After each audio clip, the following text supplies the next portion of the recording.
Meus amigos, vamos falar de outro assunto agora. O nosso assunto é a saúde do apresentador Fausto Silva, que segue internado no Hospital Albert Einstein, em São Paulo.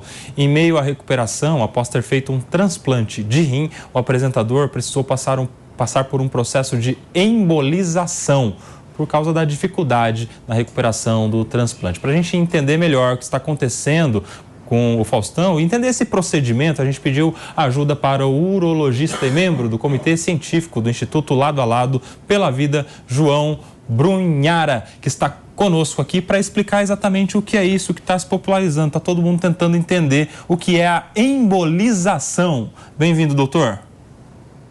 Obrigado, Nelson. Obrigado pelo convite.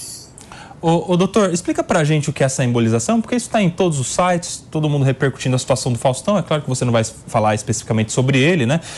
Mas é um assunto que chamou a atenção de muita gente e tem muita gente querendo entender o que é isso, o que é uma embolização. Perfeito. Como você falou, a gente vai falar genericamente, né, não especificamente sobre o caso dele. A embolização é um procedimento em que você navega pelas artérias do corpo e você bloqueia alguma coisa que não está sendo oportuna.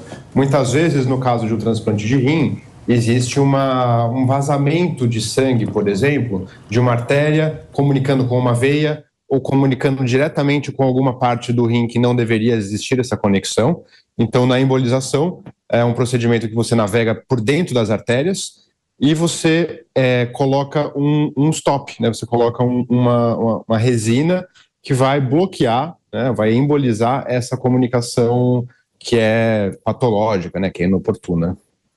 Doutor João, e a questão do transplante de rins também? Porque parece que é algo muito mais comum do que se imagina, né? A questão do transplante de rins é um procedimento arriscado? Como é que funciona isso em geral? O transplante de rim é um procedimento que, claro que é delicado, porque qualquer transplante envolve imunossupressão, envolve uma cirurgia, né, de grande porte, mas é um procedimento que, respeitadas todas as condições e quando bem indicado, é um procedimento seguro, né? Do ponto de vista técnico, a gente tem que escolher um paciente que tem condições de fazer o transplante, né? Então, a seleção do paciente é primordial. Você não pode tentar propor um transplante para uma pessoa que já tem uma saúde tão fragilizada a ponto de que a cirurgia seja de um risco desproporcional. Uma vez que você escolhe bem o paciente, você já elimina os riscos maiores com relação a, por exemplo, a cirurgia em si. Mas depois tem o desafio de fazer o rim funcionar, né? Essa é uma coisa que depende de como o seu organismo recebe aquele rim, né? E a gente tem que baixar a imunidade do paciente para o sistema imune não atacar o rim que chegou. Então, às vezes mesmo fazendo tudo isso, existe uma rejeição àquele órgão, né? Além disso, às vezes um rim que por motivos quaisquer, então a doação, a gente procura escolher uma doação de um rim que a gente acredita que vai ter ótimas condições de funcionar, mas por vezes isso também não é verdade, né?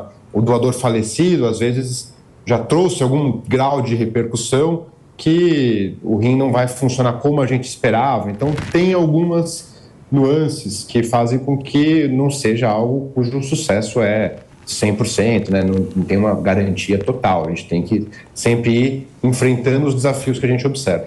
Doutor João, e a gente tem também uma parcela muito grande da sociedade que faz hemodiálise, a diálise, que são aqueles procedimentos que a pessoa ainda permanece sem ser transplantado, né? Quando que acende um alerta que alguém deva começar a ser um paciente com vias, com indicação de transplante de rim? Na realidade, a gente fala que são terapias de substituição renal, né? Então, basicamente, quem não tem um rim funcionante, ele pode substituir por um funcionamento da máquina, né, que seria a diálise, ou por substituir por um transplante renal. Então, quem faz diálise, teoricamente, poderia ser um candidato a fazer o transplante, né? Agora, uma mensagem importante, né, para quem não tem nenhum problema no rim, ou pelo menos não sabe ter, né, é que a gente, a partir do começo da idade adulta, a gente tem que começar a fazer exames de check-up, de rotina, né? E a gente vai percebendo alterações. O exame faz parte, né, de fazer uma rotina, um check-up, fazer ureia e creatinina, que são exames que mostram o funcionamento do rim. Se eles estiverem normais, provavelmente está tudo bem com o rim daquela pessoa. Se ela fizer anualmente, ela vai detectar alguma alteração e vai conseguir corrigir alguma alteração que apareça. E, claro, quem não faz esse acompanhamento, fica 20 anos sem fazer um exame, às vezes tem uma notícia desagradável quando descobre e já numa fase muito avançada. Então, por isso, a importância de fazer acompanhamento regular de saúde a partir do início da idade adulta, né, adulto jovem, muitas vezes aquela pessoa de 25, 30 anos, que, né, sabidamente é saudável, ou pelo menos até onde saiba é saudável. Sim. Né, a pessoa não vai no médico, mas tem que ir. Agora, doutor João, para a gente fechar, uma última pergunta é a seguinte: quais são os sintomas que devem me fazer acender o alerta para procurar um urologista, um médico de rim?